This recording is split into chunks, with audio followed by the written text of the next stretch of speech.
Welcome to 228main.com. This is Katie Leibman, the CEO, reading the best of the blog to you.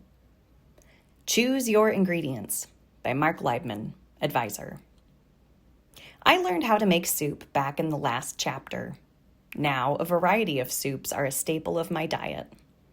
Crafting a new soup recipe recently, I started with a chicken, 6 herbs and spices, and 7 kinds of vegetables. I used some olive oil and a splash of red wine vinegar. It may be served with a mix of 7 kinds of beans and rice, of course. You know how I feel about rice and beans. It came out really good, according to a biased observer that I recently married.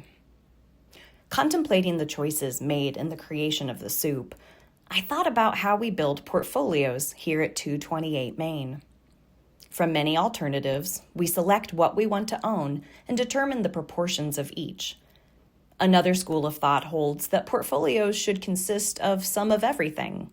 500 stocks go into the S&P 500 index, for example, so portfolios get to hold a little of each.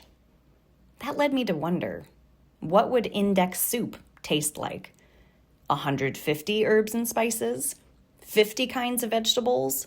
Beef, pork, chicken, fish, and 8 more kinds of animal protein? And it might even be served with 25 kinds of beans and 10 varieties of rice. That would have to taste like a little bit of everything and not much of anything, wouldn't it? Just as different recipes can reflect a wide variety of tastes and textures and smells, and we humans have an appetite for different things at different times, our portfolios evolve and change as conditions unfold.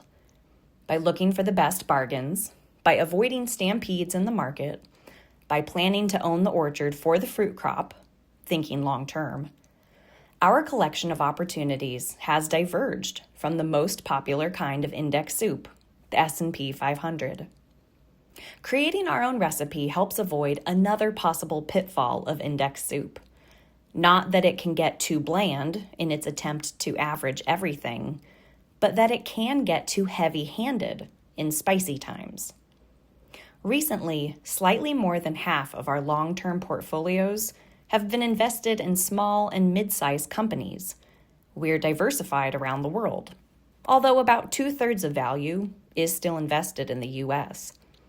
While AI-related stocks have captured the public imagination, we're focused a little more on value-style stocks than the mega-sized growth companies, which we believe may be overvalued at present. No guarantees, but we're trying to be intentional with our flavors. Meanwhile, index soup focuses on large U.S. companies with an emphasis on growth.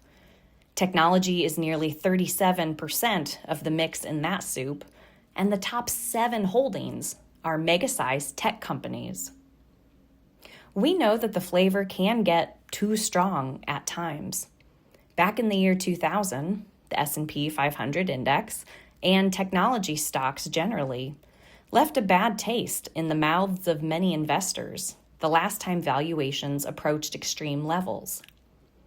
We can't know the future, but we are hopeful our recipe is going to taste a lot better in the months and years ahead. No guarantees. Past performance is not an indicator of future results. But we don't have to be the best chefs in the world. We're just trying to find a blend that works for us. Disclosures. Investing involves risk, including loss of principal.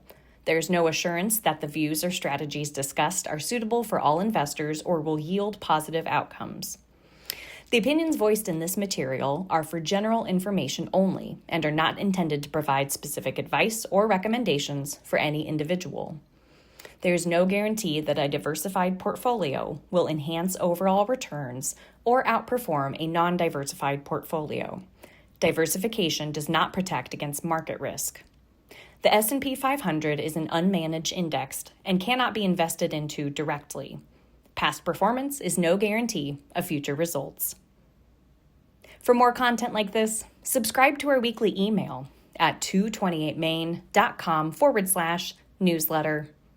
Until next time, stop in and see us. at 228main.com, online or on Main.